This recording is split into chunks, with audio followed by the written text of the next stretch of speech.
Satu, alladzina hum fi salatihim khashi'un. Syarat pertama, kalau ingin mendapatkan surga Firdaus tadi dan kebahagiaannya diturunkan ke bumi, dibawa sampai mati, masuk ke alam kubur lebih bahagia lagi, maka amalan pertama untuk melatih menguatkan iman itu, coba berlatih untuk menunaikan sholat dengan khusyuk. Kalau Anda kerjakan benar sholat ini, maka apa yang Anda dapatkan? Teman-teman ingat betul, saya mau tanya sebentar. Keabadian yang abadi disebut dengan sa'id. Kalau kita ingin turunkan ke dunia percikannya kita dapatkan, usahanya disebut dengan apa? Masih ingat? Aflah itu kalau didapatkan, kata dasarnya apa tadi? Falahun. Lihat baik-baik. Kata Allah dalam Al-Quran tadi, kalau ingin mendapatkan falahun, amalan pertama sholat. Makanya ketika dipanggil sholat, kalimat falah dilekatkan pada panggilan sholat. 5 kali diingatkan. Begitu muadzin kemudian azan memanggil Anda, hayya 'alas shalah. Anda bertanya, ya Allah kenapa kami mesti sholat? Dijawab, hayya 'alal falah. Yuk, pagi yuk. Yang sejati datang sini. Belum dapat sujud, belum dapat ruku, saya berikan.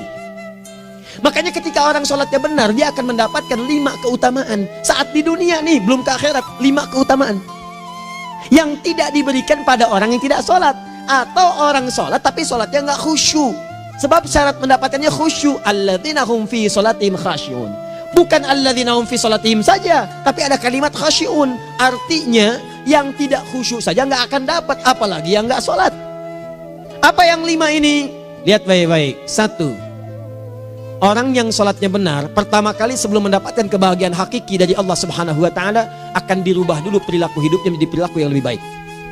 Kalau orang itu sholatnya benar, maka sholat itu akan melatih dia untuk berubah, bertransformasi jadi orang baik.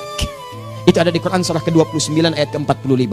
Innas sholata tanha anil fahsya'i wal munkar. Sumber keburukan cuma 2, kalau bukan fahsya itu munkar. Maaf, pornografi, porno aksi, LGBT, kata-kata jorok, kotor itu fahsya. Di orang sholat kata Allah mustahil berkata-kata kotor.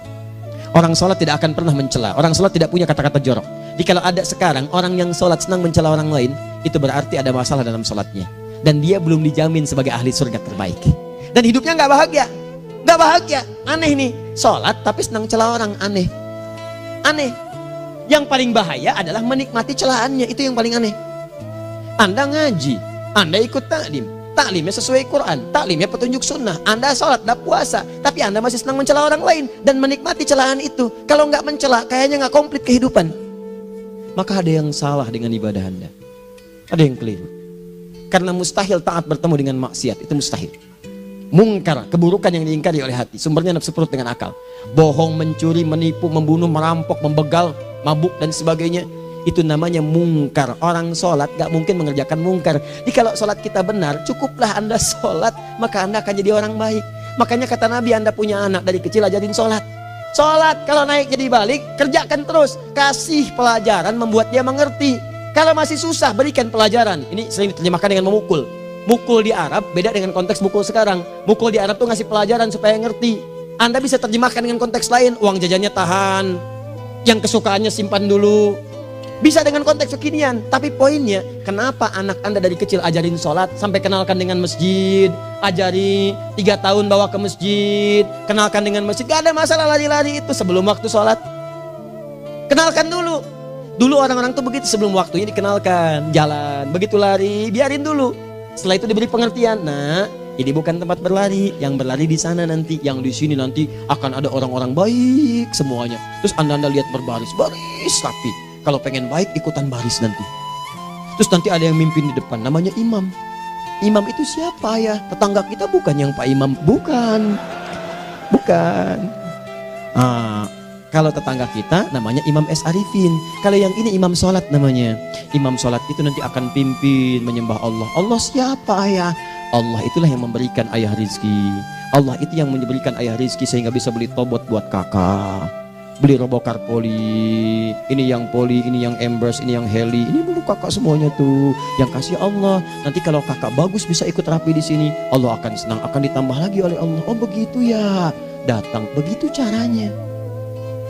Ini bukannya waktu sholat belum dikenalin tadi bawanya main-main di masjid.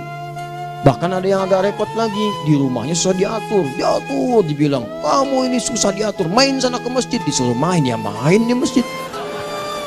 Yang salah bukan anaknya, orang tuanya.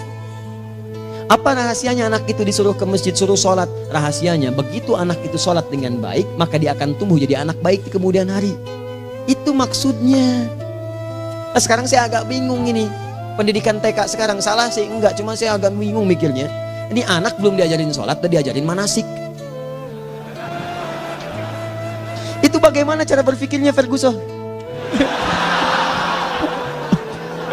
Agak repot saya mikirnya tuh. Ya, walaupun salah sih enggak, cuma saya bingung gitu. Kenapa nggak dikerjakan tahap yang pertama dulu? Tangga itu kan berurutan, nggak bisa Anda lompat langsung ke 5. Kan 1, 2 belum terlewati. Jelas ya? Ah, ini gambarannya. Sholat nih. 1 pasti baik. Jadi kalau sekarang sholat, lisan belum baik, mata belum baik, sampai ke kaki, berarti ada yang salah sholatnya tuh. Ada yang nggak tepat. Tangan sembarangan, snack orang ngambil. Awas. Tuh sendal orang, mau wudhu nggak ada sendal, pakai sendal orang. Udah bilang belum? Kehujanan pakai payung orang. Udah bilang belum? Ya kan gampang Ustaz. Ini kan juga mungkin diikhlaskan karena Allah. Ya ikhlas, cuman pakainya belum minjam. Bagaimana kalau sedang pegang payung itu keluar, Anda meninggal? Coba mikirin ke situ. Coba ke kantor. Kalau didorong proyek yang nggak jelas, minta tanda tangan, pikirin dulu bagaimana kalau meninggal. Kemarin saya sama teman-teman artis saya katakan begini, Anda ya, kalau Anda mengaji dengan saya, jangan pernah menerima peran maksiat. Walaupun itu sekedar adegan, tapi itu maksiat. Kalau bayangkan ketika Anda memerankan itu, Anda diwafatkan oleh Allah Subhanahu Wa Taala. Maka demi Allah saya katakan tidak ada faedahnya Anda ngaji sekarang, ngaji besok. Ketika Anda menerima peran itu, Anda wafat dalam keadaan bermaksiat di hadapan Allah Subhanahu Wa Taala. Maka saya pun katakan pada Anda, ayo belajar yang betul. Pahami, bangun sholat, belajar, dalami seperti orang tua kita dulu. Tinggalkan nyontek, budaya yang gak jelas. Rasakan ketika nyontek Anda wafat. Apa yang Anda dapatkan? Di Libya itu kalau nyontek, di Libya ya, saya pernah sekolah di Libya nih. Itu kalau nyontek dibiarin aja dulu. Dan rekornya 100% ketahuan.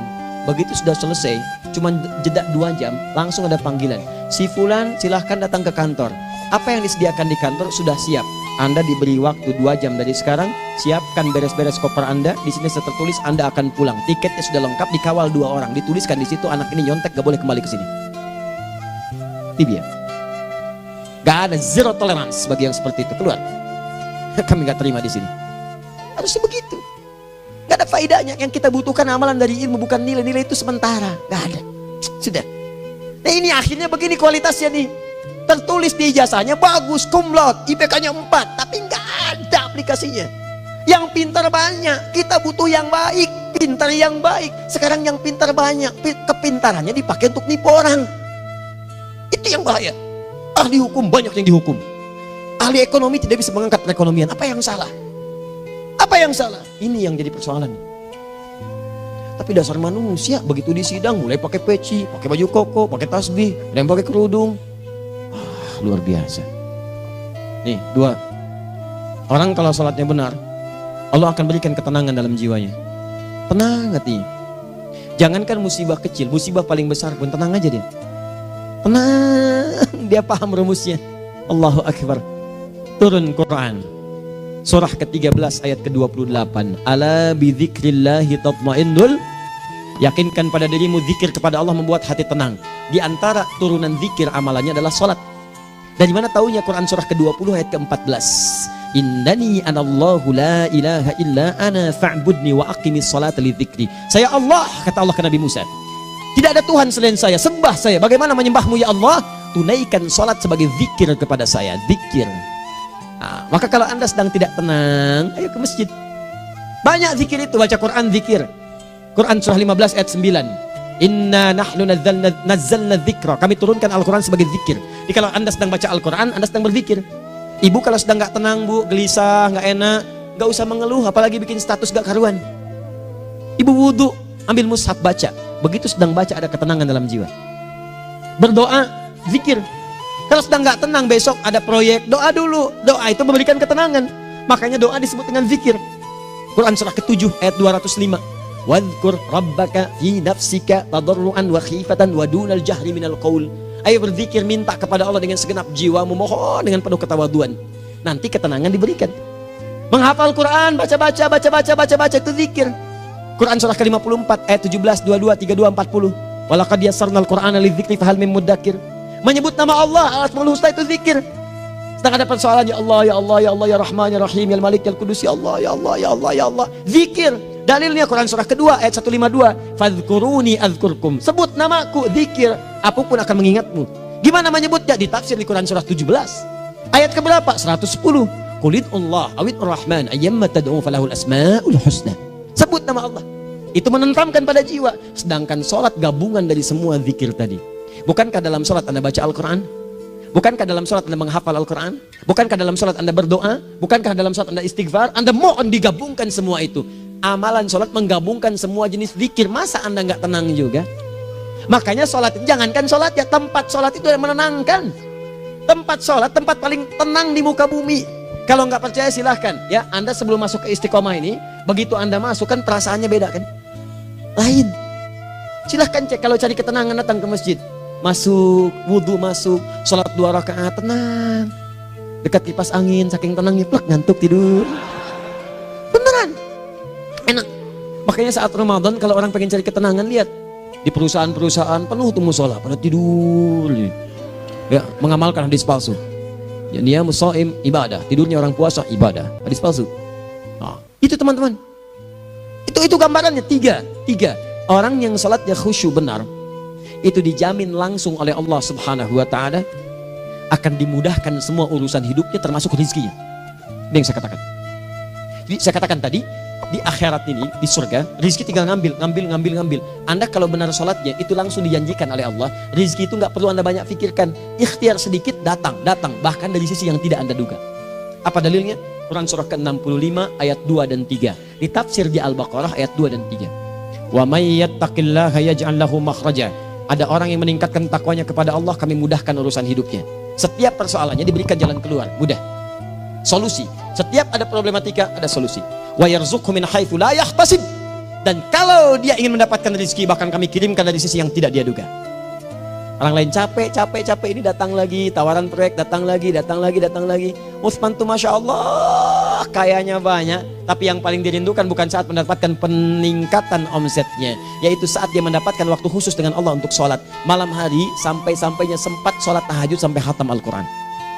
Abdurrahman bin Auf demikian, Tamim Ad-Dari demikian, sholat karena tahu sholat itu meningkatkan rizki. Karena tahu kuncinya ada di situ, Allah yang punya rizki, disebut dengan Razak, pemilik rizki. Maka saya harus punya hubungan dekat dengan Allah.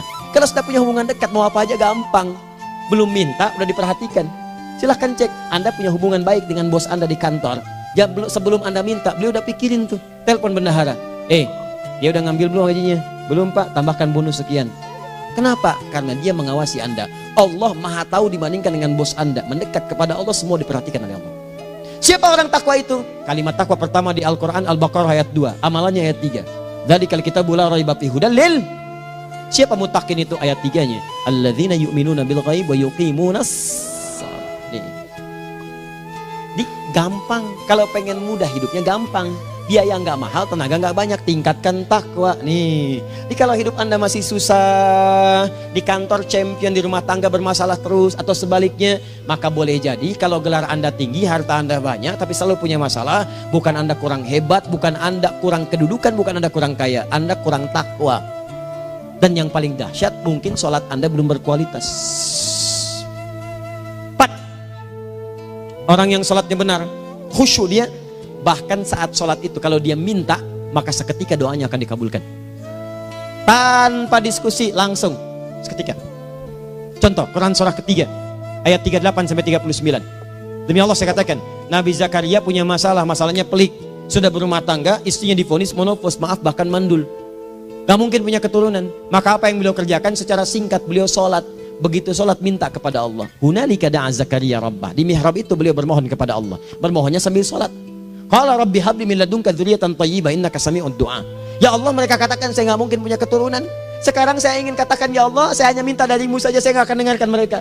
Ya Allah, mohon Engkau maha mendengar, ya Allah. Maha mendengar doa saya. Kalau kepada yang maha mendengar aja nggak mengabulkan, kepada siapa lagi saya mesti minta? Apa yang terjadi? Fanadatul malaikatu wa huwa qa'imun yusolli fil mihrab. turun malaikat mengabarkan, sedangkan beliau masih sholat, belum selesai dalam sholatnya. Sholat khusyuk itu belum selesai sholat aja dikabulkan, doa sudah turun. Sholatnya belum selesai, doa sudah dikabulkan. Annallaha yubashshiruka bi Yahya. Allah kasih kabar gembira, doa kamu didengar, dikabulkan, kamu akan punya anak, namanya langsung dari Allah Yahya, artinya hidup yang mustahil menurut manusia. Lahir seorang dari rahim perempuan yang menepus dan mandul, bayi yang hidup, kata Allah nggak ada yang mustahil bagiku, jadi dan jadi dia. Berita baiknya, Nabi Zakaria sholat dikabulkan. Umat Nabi Muhammad sebelum sholat sudah ditunggu oleh Allah, mau minta apa aku kabulkan sekarang. Hadisnya qudsi, saya bacakan. Hadatsana qala Rasulullah sallallahu alaihi wasallam, qala Allahu azza wa jalla, qasamtu shalah baini wa baina abdi. Kata Allah, saya bagi dua ya salat antara aku dengan hambaku. Wali abdi ma sa'ala. Kalau hambaku benar salatnya, aku berikan apapun yang dia minta sekarang. Idza qala al-abdu alhamdulillahi rabbil alamin. Bagian pertama, kalau hamba benar dibaca Al-Fatihahnya dari alhamdulillahi rabbil alamin, kalau Allah azza wa jalla dijawab oleh Allah, hamadani abdi, hambaku sedang memujiku. Wa idza qala ar-rahmanir rahim, jika hambaku berkata ar-rahmanir rahim, qala Allah azza wa jalla athna alayya abdi, hambaku sedang menyanjungku. Wa idza qala maliki yaumiddin, qala Allah azza wa jalla majjadani abdi, kalau hambaku mengatakan maliki yaumiddin, kata Allah hambaku sedang mengagungkanku. Perhatikan sekarang. Wa idza qala al-abdu iyyaka na'budu wa iyyaka nasta'in, jika hambaku berkata sekarang, ya Allah, kami sekarang ibadah, sholat menyembahmu, dan kami sekarang sedang punya masalah, kami hanya minta tolong kepadamu ya Rabb. Apa jawabannya? Beda dengan sebelumnya. Kata Allah, hadza baini wa baina abdi, inilah perjanjian antara aku dengan hambaku. Wali abdi, kalau hambaku benar khusyuk sholatnya sampai detik ini, baru sampai Al-Fatihah itu pun belum tuntas, baru sampai Al-Fatihah itu pun belum tuntas. Kalau benar bacaannya betul, sholatnya dari takbir sampai dengan selesainya, sampai ayat itu, iyyaka na'budu wa iyyaka nasta'in, kata Allah, masalah apapun yang dia minta sekarang aku akan kabulkan.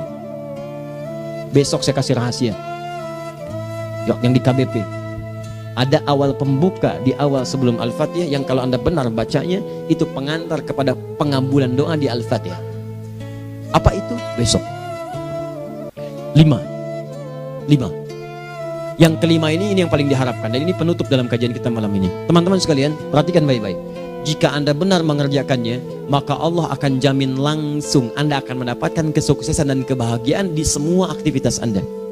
Kalau jadi suami, suami yang sukses, rumah tangga yang bahagia. Kalau jadi pegawai, pegawai yang sukses, dan di kantor bahagia. Masih ingat? Kesuksesan yang menghadirkan kebahagiaan, konteksnya dunia disebut dengan falah, dipegang disebut dengan aflah. Dikembalikan lagi ke atas, ke surah ke-23 ayat 1 dan 2. Qad aflahal mu'minun. Apa amalannya? Alladzina hum fi salatihim khashi'un. Persoalannya, kalau anda sholat belum mendapatkan satu di antara 5 ini, apa masalahnya? Pertama masalahnya, kata Al-Quran, boleh jadi yang sholat itu belum khusyuk. Apa itu khusyuk? 2 maknanya, dan saya tutup di sini. Apa yang 2 itu? 1, kebanyakan orang sholat masih membawa dunia dalam sholatnya. Makanya kalau pengen khusyuk, kata Allah, maka anda rasakan akan bertemu Allah. Rumusnya Quran surah kedua ayat 45 sampai 46. Rasakan secara singkat, mungkin itu sholat terakhir yang anda akan kerjakan dalam kehidupan. Mungkin di sholat itu anda wafat. Kata Allah, alladzina yadhunnuna annahum mulaqu rabbihim. Orang khusyuk itu sudah kelihatan dari sebelum sholat, dia sudah merasa persiapan menghadap Allah. Persiapan ke manusia aja, dia sudah siap-siap, mandi dulu, ganti pakaian, pakai parfum, macam-macam dan sebagainya, hanya memenuhi undangan manusia. Allah mengundang anda 5 kali dalam sehari. Ya maaf, mengabulkan doa anda, mencukupkan kebutuhan, menyembuhkan kalau sakit, disiapkan anda. Harusnya apa? Penampilan sempurna. Kata Quran, orang khusyuk itu kelihatan sebelum sholat, pakaiannya kelihatan. Quran surah 7 ayat 31, ya bani Adam khudhu zinatakum inda kulli masjid. Hai anak cucu Adam, kalau tiba panggilan dari masjid, kenakan pakaian terbaikmu. Di anak cucu Adam tuh kelihatan. Kalau orang khusyuk, begitu adzan kelihatan pakaiannya lain, pakaiannya indah. Khudhu zinatakum, kenakan pakaian terbaikmu. Dipakai, bertemu Allah, bertemu manusia aja pakaian bagus-bagus. Ini aneh ya, ada orang salah ibadah aja, orang salah ibadah pakaiannya bagus-bagus. Lihat nih hari-hari tertentu, besok tuh orang mau ke tempat masing-masing tuh, ada yang pakai jas, pakai dasi, pakai batik, pakai kebaya, anaknya dibawa, dikuncir 2, bawa manisan macam-macam. Mau salah ibadah aja tampilan bagus. Masa antum yang benar ibadahnya nggak bagus? Bedakan pakaian futsal, pakaian sholat ganti dengan yang sholat. Ini gimana pakaian sholat pakai pakaian futsal? Depannya gambar Messi, belakang Ronaldo. Repot. Malaikatnya juga bilang, kamu salah baju, harusnya Luka Modric.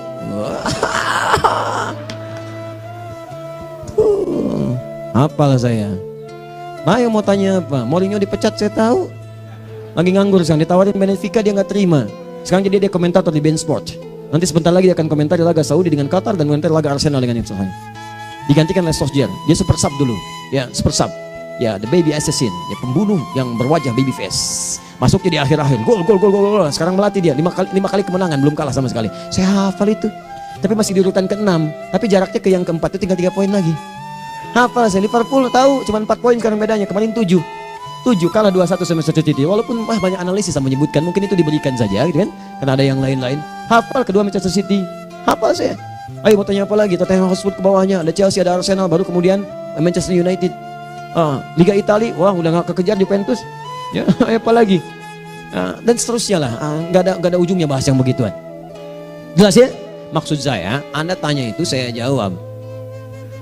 Tapi tidak menghilangkan ibadah kita yang lain. Dan apa ruginya? Ya tahajud dah. Apa yang bisa dikerjakan besok, lihat besok. Ya kan tahajud kan bisa besok. Ada orang tahajud jam 10 pagi? Gak ada. Lebih baik Anda kerjakan malam tahajud. Yang tidak bisa dilihat malam bisa dilihat besok. Cara berpikirnya bagaimana kalau besok meninggal? Gak kesampaian teman-teman sekalian. Gak kesampaian. Nah maka dari itu, Anda kalau mau ada panggilan sholat, siap-siap baju yang bagus. Itu sempurnakan. Anda panggilan orang mandi, panggilan Allah, buka Quran surah 5 ayat 6, sempurnakan wudu. Ya ayyuhalladzina amanu idza qumtum ila shalah faghsilu wujuhakum, wudu yang baik. Berpakaian yang rapi. Kenapa? Karena boleh jadi saat dipanggil Anda wafat saat itu. Maka wafat Anda dalam keadaan yang suci, dengan keadaan tobat, dengan pakaian terindah pada saat itu. Yang kedua, maaf, orang-orang kurang khusyuk itu saya tutup. Yang kedua itu karena kebanyakan orang sholat tidak paham, tidak mengerti apa yang dibaca dan dilakukan dalam sholatnya. Jujur pada diri sendiri, jawab pada diri Anda. Sampai sekarang Anda sholat, berapa persen bacaan sholat yang Anda pahami? Jangan-jangan selama ini Anda sholat ribuan kali sujud, ribuan kali ruku, gak ada yang paham yang dibaca. Sekian persen yang paham, bagaimana sholat Anda bisa khusyuk? Pekerjaan Anda dipahami, urusan akhirat Anda gak dipahami. Di mana cara berpikirnya? Aku yang bagaimana atau engkau yang harus bagaimana? Ya, coba berubah. Nah ini baru satu amalan, belum yang lainnya. Ada 5 amalan lagi yang kalau kita bisa turunkan itu, selain sholat yang khusyuk, maka jaminan tadi akan datang. Baru sholat khusyuk aja 5 datang, apalagi ditambah dengan 5 amalan lainnya lagi. Demi Allah saya katakan, dunia kecil sekali, gak ada nilainya. Akhirat aja enak, nikmat. Saya ketemu Ustaz Arifin beberapa waktu lalu, dan kita doakan semoga Allah berikan kesembuhan, kesehatan. Saya datang, biasa kita ada berdoa, duduk. Bang istirahat, bang butuh istirahat, umat udah nunggu. Dah gak usah mikir yang lain, karena beliau cerita masjid, cerita zikro, cerita mana. Ya insya Allah. Nitipin ini, nitipin itu dan seterusnya. Dan yang paling indah adalah, wah bang kita saling panggil weekend. Nikmat, gak ada yang senikmat ini. Zikir, Allah, doa. Nah bayangkan sakit tapi masih nikmat gitu. Nikmat. Iya bang, saya paham. Istirahat dulu. Banyakkan nanti orang jengkuk. Saya pamit dulu ya, supaya bisa istirahat, supaya tenang. Lama kita pegangan tangan, ngobrol, saling mendoakan. Itu nikmat.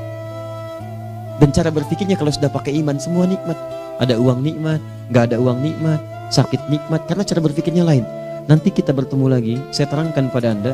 Dan saya contohkan satu kisah. Bahkan ketika ada orang yang diuji Allah dengan ujian yang sangat luar biasa, yang menurut sementara orang itu ujian sangat luar biasa menggetarkan jiwanya dan susah untuk bertahan, tapi orang ini nikmat saja menjalaninya. Nikmat.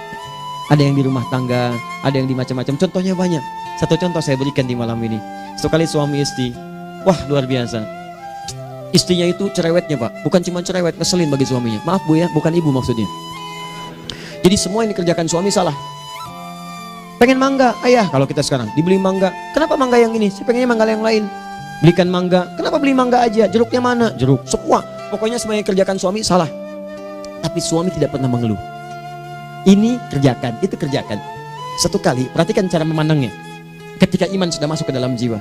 Kata temannya, akhi, istri kamu ini begini, nyusahin kamu. Kenapa kamu gak cari yang lain? Kan gampang ada syariat. Udah pisahin aja, cari yang lain. Kamu tenang ibadah. Apa jawabannya? Hey, Allah sudah turunkan surga ke saya lewat dia. Kenapa kamu meminta saya untuk menjauhinya dan meninggalkan surga saya? Di cara melihat dia, bukankah ketika ada berbagai keluhan saya sabar? Bukankah sabar mendekatkan saya ke surga? Allah kirimkan tipikal istri seperti ini supaya mendekatkan saya ke surga. Dengan itu kan saya banyak pahala. Saya sabar, pahala banyak. Sudah Allah berikan pahala kepada saya. Kamu malah nyuruh saya untuk berpisah dengan pahala itu. Perhatikan cara berpikirnya. Indah. Kalau rumah tangga seperti ini semuanya enak gitu. Suaminya biasa-biasa, istrinya cantik, luar biasa.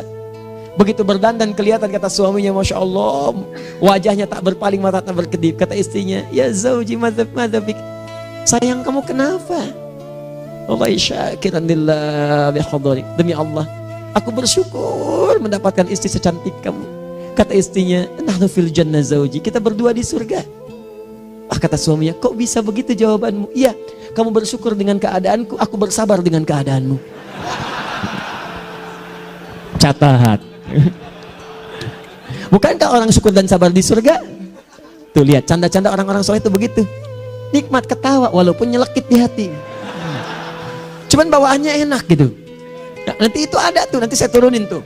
Yang di rumah tangga, yang ini, yang itu nanti. Kapan? Pertemuan berikutnya.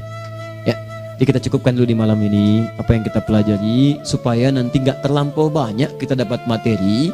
Cuma sayang sedikit mengamalkan. Saya sudah tuangkan di sini.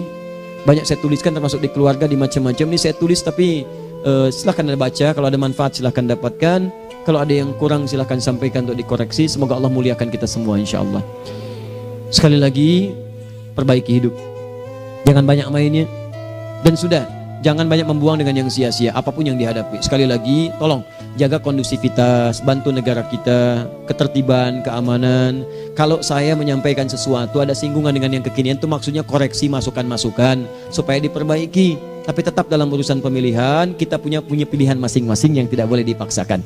Jelas ya? Baik, jadi ya saya sampaikan sekali lagi. Pertama, pilih mana? Anda dipaksa harus ikut, atau yang kedua, kita bebas memilih sesuai. Dah. Sudah ya. Jadi kita akhiri, subhanakallahumma bihamdika asyhadu an la ilaha illa anta astaghfiruka wa atubu ilaik. Wa akhiru da'wan alhamdulillahirabbil alamin. Berjumpa besok sesi terakhir fikih ikhtilaf di Masjid Ar-Rahman Kota Baru Parahyangan. Assalamualaikum warahmatullahi wabarakatuh.